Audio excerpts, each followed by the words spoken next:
Okay, good evening. Welcome to Torah studies.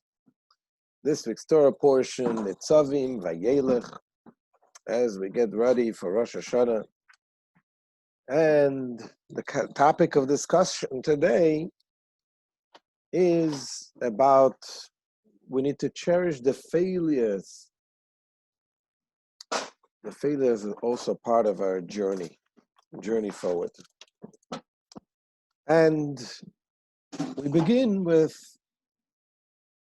the idea of what we say in this week's Torah portion, the mitzvah of writing a Sefer Torah.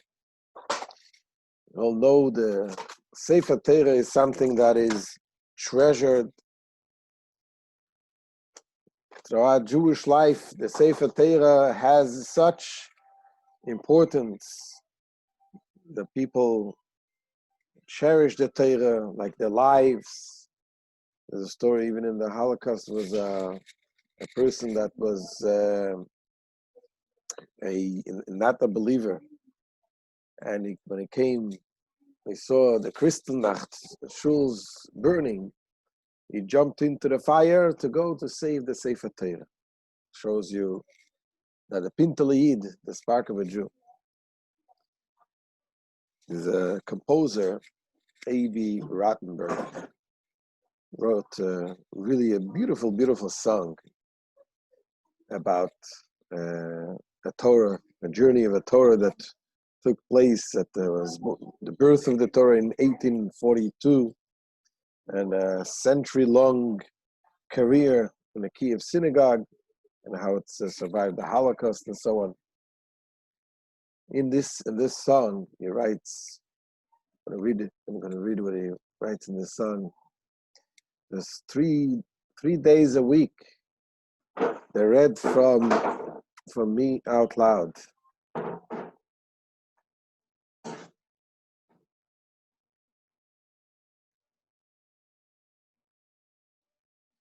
It filled my soul with joy. It made me proud.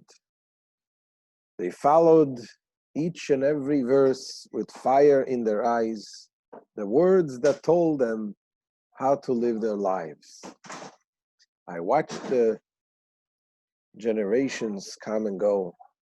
I saw the old men die, the children grow. But never in a century did I miss my turn once.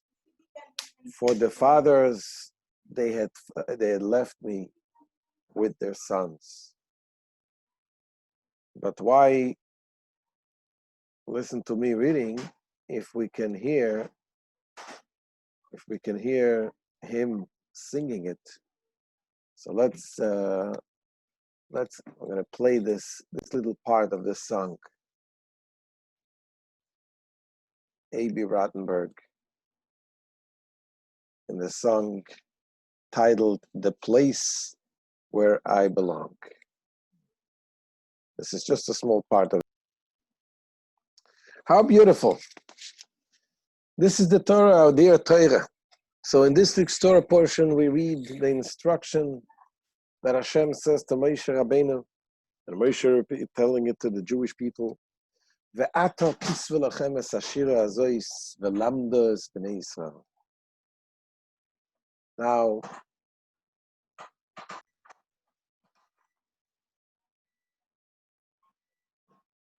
here it is. It says, and now write for yourself this song and teach it to the children of Israel. Place it into their mouths in order that this song will be as a witness for the children of Israel. And that is a mitzvah.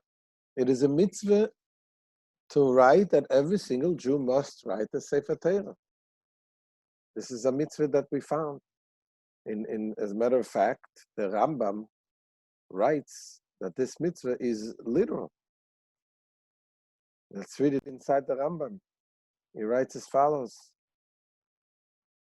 It is a positive commandment, the Maimonides says, for every Jewish man to write a Torah scroll for himself as the verse states, and now write down this song for yourself, meaning write down the entire Torah which contains this song. Even if a person's ancestors left him with a Torah, left him a Torah scroll, it is a mitzvah to write one himself. If a person writes a scroll by hand, it is considered as if he received it on the Mount Sinai. If he does not know how to write himself, he should have others write it for him. Anyone who checks even a single letter in of a Torah scroll is considered as if he wrote the entire scroll. So the question is, if that is the case, if we have a mitzvah to write the scroll, the Torah, how come we don't do it? So the truth is there's different explanations of how we actually we are fulfilling that mitzvah in different ways. One way is the fact that it is a community Torah and each people have part of it. When you come to the synagogue, when you make a bracha, you get an aliyah, you call them the Torah, you read quietly along with the Baal Koreh as they read the Torah.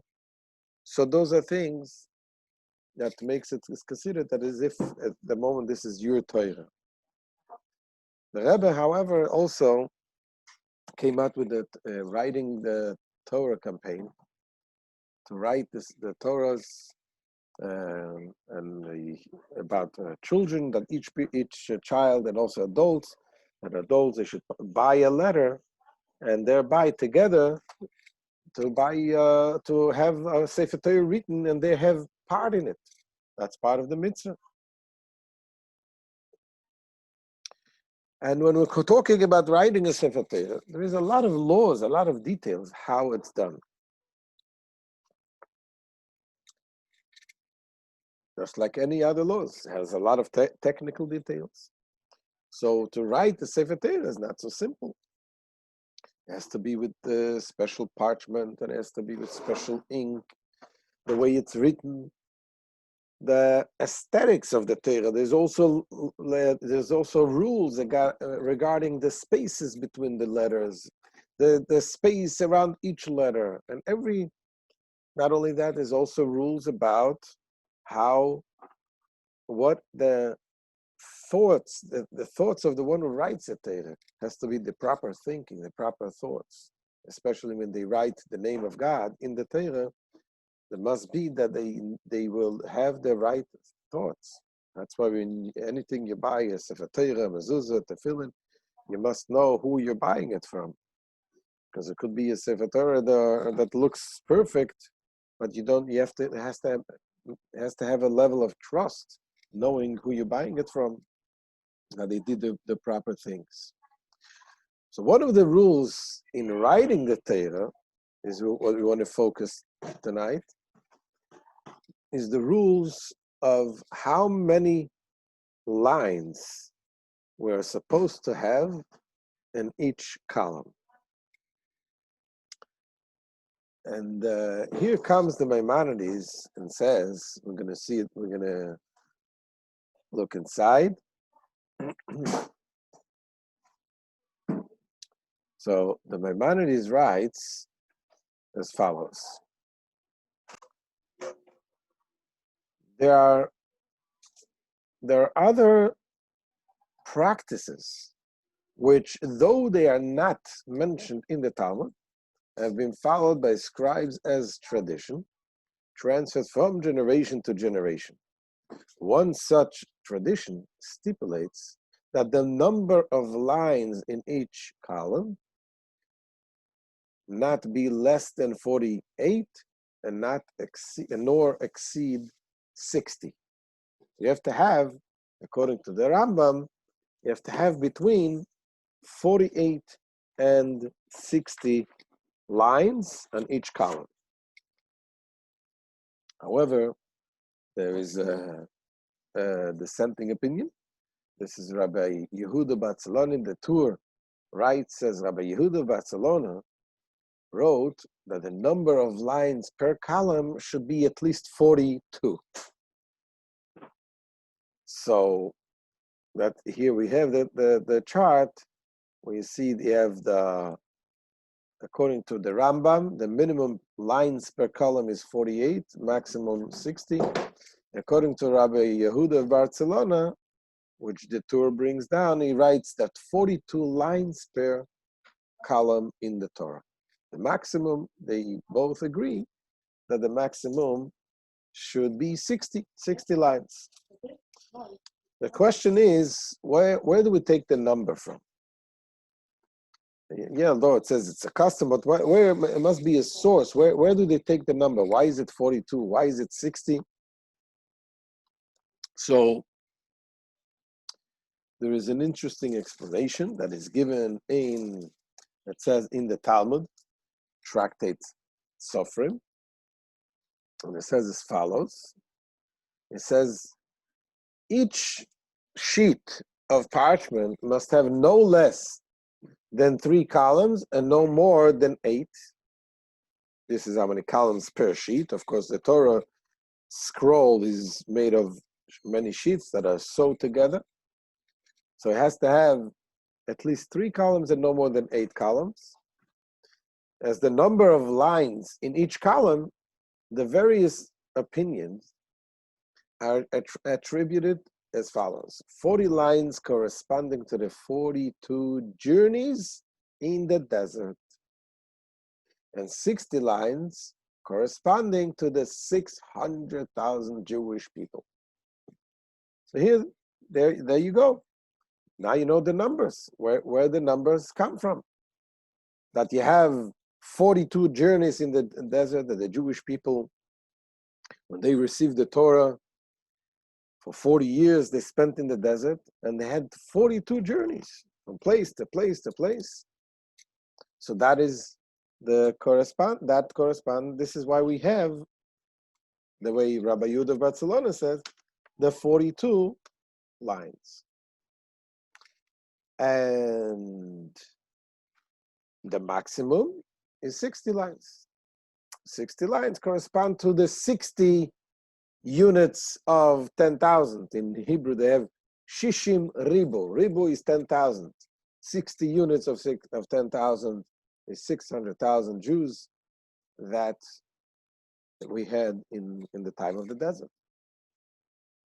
However, the question is, what about the Rambam? The Maimonides says not 42 lines. The Maimonides says that it is 48 lines.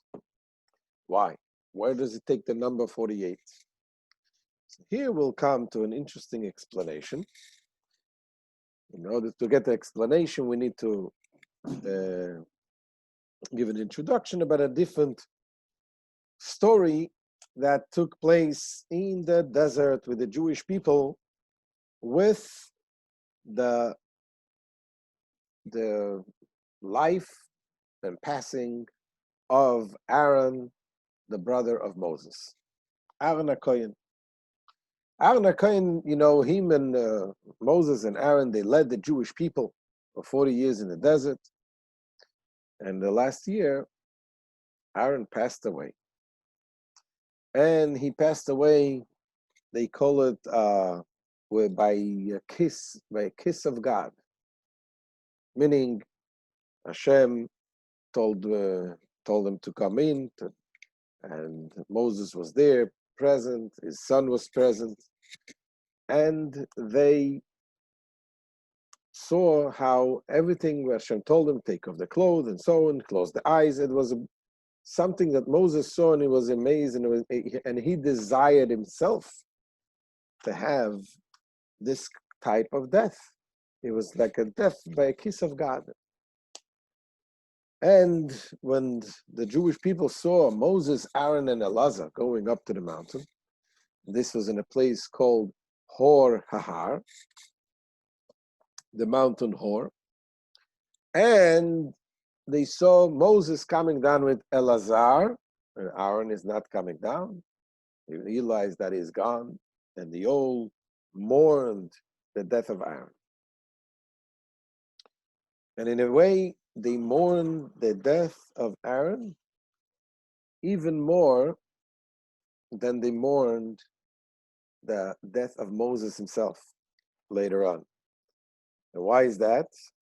Because Aaron was someone who not only the men mourned and the women also particularly mourned him, because he was involved in making peace between husband and wife, between people. So the people felt his departure more, and they felt more for it, and that's why they all were crying. But not only that, when Aaron passed away, there was other problems. All of a sudden, the cloud that surrounded and protected the Jewish people was gone. And when this cloud was gone, there was the Canaanite king of Arad, sitting in the south, started a fighting. He fought a war with the Jewish people. So this was a very challenging time during the passing of Aaron. Now, the question that arises when reading about the passing of Aaron is that we find a contradiction, discrepancy, about where exactly did Aaron pass away. One place it says that Aaron passed away in, as we just mentioned, in Har Hahar. That he passed away in the mountain Hor Hahar, as we see it inside the Torah. Just a second. There we go. So here we can see inside. It says, "Vayisu mikadesh vayachanu be'or b'ktzei Edom." They journeyed from Kadesh and camped at Mount Hor, at the edge of the land of Edom. Aaron the Cohen ascended Mount Hor at God's bidding and died there. So we see that Aaron the Cohen passed away in the Hor Hahar. However, there is another verse that says something totally different. It says, "And the children of Israel journeyed from the well of Bnei Yaakon to Mosera. There Aaron died, and there he was buried. And Elazar his son served as Cohen in his stead." Well, so this seems to be like a total contradiction. So Rashi, the famous commentator, picks up on this, and he gives an interesting explanation. That's what Rashi says. "And the children of Israel journeyed from the wells of Bnei Yaakon to Mosera." That's what it says one place. That they journeyed from the well of Bnei Yaakon to Mosera. What is the relevance of this here? Furthermore, did they really journey from the wells of Bnei Yaakon to Mosera? Was it not from Mosera that they came to the wells of Bnei Yaakon, as it is said? And they journeyed from Mosera and encamped in Bnei Yaakon. Moreover, why does it say, "And Aaron died"? Did he not die at Mount Hor? And here comes Rashi with the explanation. Says Rashi, the answer is that this is also part of Moses' admonishment. In other words, Rashi is also puzzled by the fact that Moses mentions about Aaron's death in the middle of his admonishing the Jewish people. Why is he mentioning this now in the middle? Says Rashi that this is part of the admonishment. Why? Reminding them of this error as well. He told them, when Aaron died on the Mount Hor at the end of the 40 years, and consequently the cloud of the divine glory departed, you were afraid of the impending war with the king of Arad, so you appointed a leader to return to Egypt. and you went back 8 stops until Bnei Yakan. And from there to Masera. And at Masera, you made a great mourning for the death of Aaron, which was the cause of this, your retreat. And it seemed to you as though he had died there. That's what Rashi explains. He gives us a beautiful explanation. Now everything makes sense. That the Jewish people, Aaron died in Hor Ahar, the mountain Hor. But then, as a result of that, the cloud went away. The Jewish people became exposed, and the Canaanites started a war. And this was, imagine, this was already right there, the 40th year, right before they're about to enter the Holy Land. But they all got cold feet and says, what is it about this journeying all those years in the desert? We're going from here to there and here. Aaron is gone. The Canaanites are fighting us. And they said, let us go back to Egypt. Yes, we were slaves in Egypt, but at least we had stability. So that's what they did. So they retreated and they went back 8 stops. They went back. And when they came to Masera, that's when they made the mourned the death of Aaron, and that's why it's considered as if he died over there. And finally, they had a change of heart. And they decided to come back. So now, we can understand why the Rambam mentions the number 48, going back to the discussion that we talked about. How many lines is every column in the Torah? So we said, according to the Rabbi Yitzchak Batzalona, he says that we need at least 42 lines, and that corresponds to the 42 journeys. The Rambam says 48. Why? Because he's also counting the journeys that the Jewish people took going back when they retreated 8 journeys. So 7 journeys. I'm sorry. It's 42 stops, and there's 48 stops there. So it's all 49 stops there. So altogether you have 48 journeys. That's why, according to the Rambam, it says you have to have 48 lines. And the question is, what is the message to us? Everything is nice, but as the Rebbe said many times, that the Torah, the word Torah is from the word Hayra'ah. We need to take a lesson in life. The Torah, everything in the Torah, even the stories in the Torah, which seems to be trivial, they all have a message for us. They all have a message guiding us in our life. So what is the message from this fact? Of the fact that the Rambam says that we make 48, at least 48 lines in the Torah, which corresponds, as we just explained, to the 48 journeys, counting also the journeys that they retreated. So we'll understand it based on what the Baal Shem Tov says. When the Baal Shem Tov talks about the journeys that the Jewish people traveled in the desert, they actually represent the journey of each and every Jew, the life journey. In life, we are born, and we're setting out on a journey in life. And in the journey, we have different stops. And we have ups and we have downs. And each one of these steps is something that we can take that helps us in our journey.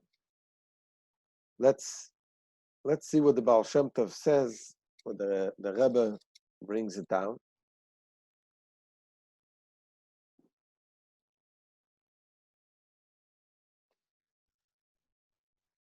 Here says the Rebbe, The Baal Shem Tov taught that the 42 journeys recorded in Parshas Mas'eh, in the portion of Mas'eh we have there recorded 42 journeys, are experienced by every Jew throughout the course of life.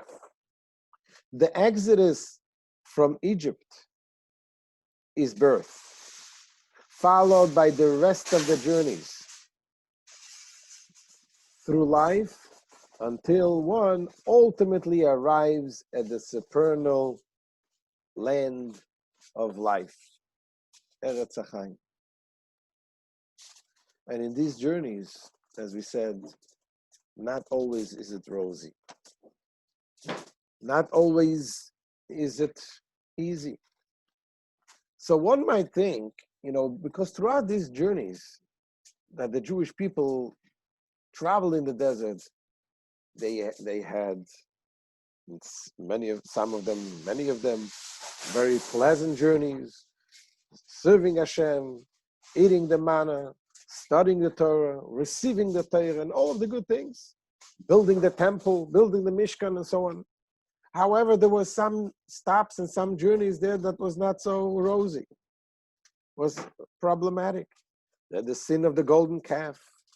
They had the sin, the complaint against Moses, the fights against Moses, the sin of the spies, that they wanted to go into the land of Israel. They said to everyone how terrible it is. And so on and so forth, the number of journeys that was not so nice, was not so good. Nevertheless, says the Rebbe, we need to understand that these journeys, even those that had not the ups, had the downs, those journeys as well, those journeys also, are something which makes up our journey of life. That means that when we go in life, we go through life, and we have our ups and downs. We should know that the downs, the times that we fail, the times that we don't succeed as we wished. We spent 15 years in a dead-end job. I say, why did I waste 15 years of my life? Says the Rabbi, no, it's not a waste. You have to take them and you adapt them and you learn from them.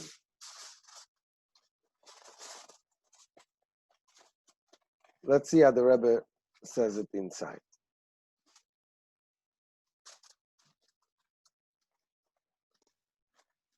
Says the Rebbe, at various places along the way, the Jewish people angered God. They had sunk spiritually. Yet these stops are also referred to as the journeys. The Torah calls them as journeys. Journeys of the Jewish people, which means they're also part of their journey and spiritual elevation towards their destination. Likewise, the spiritual darkness of exile is ultimately part of the journey towards the revelation of the Mashiach. The lesson is that even when a Jew fails, God forbid, to behave appropriately, he must not feel despondent, God forbid, but must rather seek out the greater light that emerges from the darkness to turn the experience into something positive. Therefore, the Torah calls this a journey as well, because deep down, the negative experience is the beginning of a subsequent growth. This is a very powerful, interesting approach, and an approach that makes the whole thing, the whole look, the whole view, how we look at life, changes everything around. One lesson we can learn from the whole story here also is what happened when the Jewish people, it's right there, by the end of the journey, they were about to give up, and they started going back. Why? Because they got scared. So the protection is gone, there's chaos, there's looting in the streets, there's a pandemic going on. We can relate to it today. The Rebbe tells us that we are so close to Mashiach. And when we see those challenges, we must learn from our experience, from our ancestors' experience, and understand that there is a journey, that we're going and we're going forward, and there is no retreating back. We don't go back. But in the same time, what happens when a person does fall? What happens when a person ends up in the wrong place? So there's two ways of looking at it. You could say, okay, once you wake up, obviously, and say you realize that you went in the wrong direction, you say, okay, I made a mistake, and now what do I have to do? I have to go move on the right direction. What happened in the past happened. Forget about it. Let's start with a new life. That's one way of looking at it. Another way of looking at it is as the Rebbe's approach that says, don't just throw away the past. Count the past and see how you can improve, how this can help you grow. It was a Chassid, Rabbi Yitzchak, Dr. Yitzchak Black, that he was a professor, and he came close to Yiddishkeit. He didn't grow up religious, and he became close to Chabad, to the Rebbe. And at one point, he wanted to drop everything, and he wanted to go to yeshiva, to study in yeshiva, and the Rebbe told him no. The Rebbe told him to go continue in college and get his degree. I think it was in philosophy. And he helped many, many hundreds of or thousands of people to come back to Yiddishkeit. So there was once he was Farbrengen, in having a Farbrengen, a gathering in Saturday night through the night, and some of the Hasidim were sitting with him, told him, tell us about your past, tell us about your upbringing, tell us your story. And he ignored it. No, he focused on Hasidus, what we need to do, and so on and so forth. He later reported to the Lubavitcher Rebbe, reported to the Rebbe, what happened during this Farbrengen, what people told. And the Rebbe told him that next time when he's Farbrengen, he should tell his story. So you see the difference of the Rebbe's approach. His thinking was, why should I focus on the past? My past is not exactly what I wanted to be. That's not the person I now understand that I need to be. So those are things that I did when I didn't know better. So why should I focus about it? Why should I talk about it at all? But the Rebbe said no. The Rebbe says, I want you to talk about it. People should hear your story. People should see the journey that you took. And they will learn also how they can also change their lives. So you can take the past and take advantage of it. There's another story of it also. There's a woman, also Balash Tshuva. Her name is Miriam Rhodes. She lived in Crown Heights for a while, and she grew up she was with the hippies in the 1960s. Now she lives in Israel. But then she went on a journey for 4 years, and a search for life, search for meaning, search for purpose.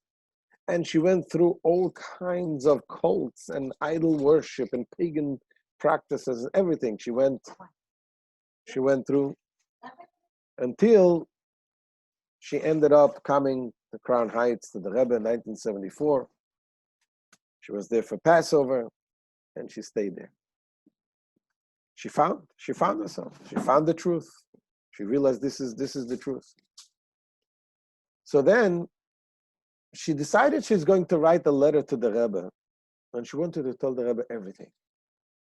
All her past, everything what she went through, all the idol worships and everything. And her friends told her to write a letter to the Rebbe.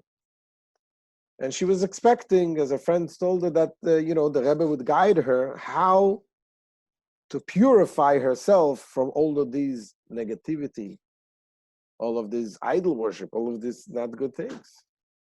That's what she was expecting to get, something in those lines. But she got a different type of answer from the Rebbe altogether. After she wrote all the details to the Rebbe wrote back to her that our sages teach us, Yagati umatzasi. When you toil, you find. If I toil, I find. And the Rebbe writes her, since you have fulfilled the Yagati, since you have fulfilled the toiling, you are searching and searching in a search nonstop, God will help you reach the matzasi, that you will find the light your soul needs as a Jew. What an amazing concept, looking at something which you wouldn't think that something so negative can be used in such a positive. You would think a person like this, all he needs to focus is how to purify his soul from all this negativity, all this idol worship. The Rebbe says, look at the positive. For 4 years, you were searching. That really opened their eyes. And this is what we learn from here. This is what we learn from the fact, the downs that we have. We don't, of course, we shouldn't focus on them. But don't think that if, God forbid, a person falls in a certain situation, that this is something dark that he has to puts you in hopelessness. On the contrary, of course, the focus has to be in the positive and doing good, but also the fall, the fact that you fell down low, that should help you to serve as a springboard, to help you jump higher, to get closer. So as we get closer now to Rosh Hashanah, we should all have a kesiva v'chasimateva. We're now already in the last 12 days, 11 days before Rosh Hashanah, which corresponds to the 12 months of the year that started yesterday, Chai Elu. Hashem should bless us all, and we should be able to find our way to Hashem, and the Eibishter should send us Mashiach. With all of the signs, we see that the time is now. It should be Vaksiva, Vachasimateva, good gebench to you for each and every one of us. Thank you for joining. Please subscribe and share this on YouTube. All the best. Any questions? We can take now questions and discussions.